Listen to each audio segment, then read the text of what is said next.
Bonjour les frères et les sœurs. Je me présente, je suis le frère Richie, je fais partie de l'église de Villeneuve-sur-Lot. Je suis un candidat au ministère. Et je voudrais vous dire ce que Dieu m'a fait voir il y a environ un mois de ça. Voilà, que j'étais chez moi. Et voilà, vers les coups de 18h, j'ai rentré dans ma caravane et j'ai fait dormir mon petit bébé. Et voilà, quand j'ai mis mon petit dans son lit, voilà que je me suis mis à côté de lui pour le faire dormir.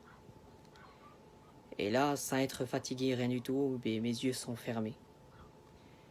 Et d'après ma femme, quand elle est montée dans la caravane, elle m'appelait et elle me disait que je répondais pas.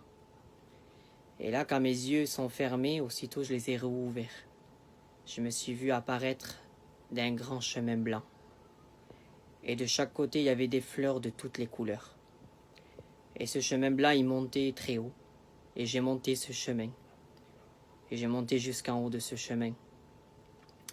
Et voilà que j'ai apparu devant une grande porte immense, toute blanche. Et devant cette porte, il y avait deux anges. Je ne les voyais pas, je voyais juste des grands aspects, ils sont immenses. Et un de ces deux anges m'a parlé, il me dit « Je suis l'ange Gabriel, et je dois te faire voir. » Et quand il m'a dit ça, j'ai vu aussitôt un grand livre s'ouvrir devant moi. Et il me disait « Ce livre est le livre de la vie. » Et quand ce livre s'est ouvert, j'ai vu mon nom écrit, mais il n'était pas écrit comme je l'écris ici.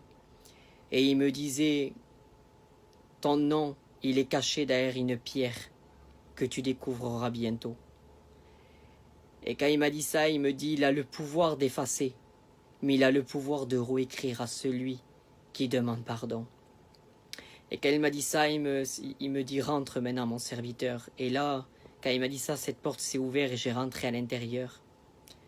Et quand j'ai rentré à l'intérieur, j'ai vu une grande table immense. Ça posait des affaires sur cette table. Et il me disait, ça y est, c'est presque terminé. Et quand il m'a dit ça, il me dit, suis-moi. Et quand je le suivais, j'ai apparu devant une autre pièce. Une grande pièce immense, tout blanc.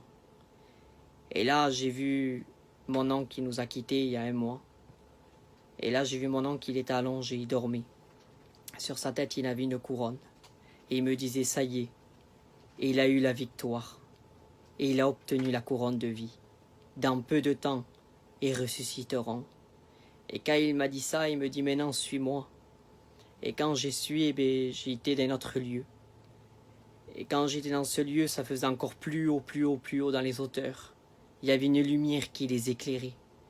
Ils sentaient 3 personnes retournées de dos. Et je voyais que celui-là du milieu, il était debout. Et il me disait, ça y est. Il s'est levé de son trône.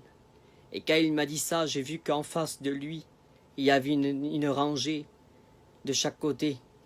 Ils sont face à face, ils avaient tous la trompette à la bouche. Et il me disait, avertis, soyez prêts, avertis qui soyons prêts, car il vient. Et voilà, quand il m'a dit ça, je me suis réveillé. C'est pour vous avertir, frères et sœurs, de ce que Dieu m'a fait voir. On vit les derniers moments, on vit les dernières secondes. Alors c'est le temps de se préparer, c'est le temps d'être prêt. Aujourd'hui, il m'a pas dit le temps de se préparer, mais il m'a dit qu'il faut qu'on soit prêt. Alors aujourd'hui, toi qui écoutes ces mots, eh bien si tu es découragé ou attristé, mais prends les forces que Dieu veut nous donner ce matin. Eh bien on veut être, Seigneur, eh bien être prêt. Prêt parce que le retour de Dieu est pour bientôt. Alors soyons prêts. Que Dieu vous bénisse.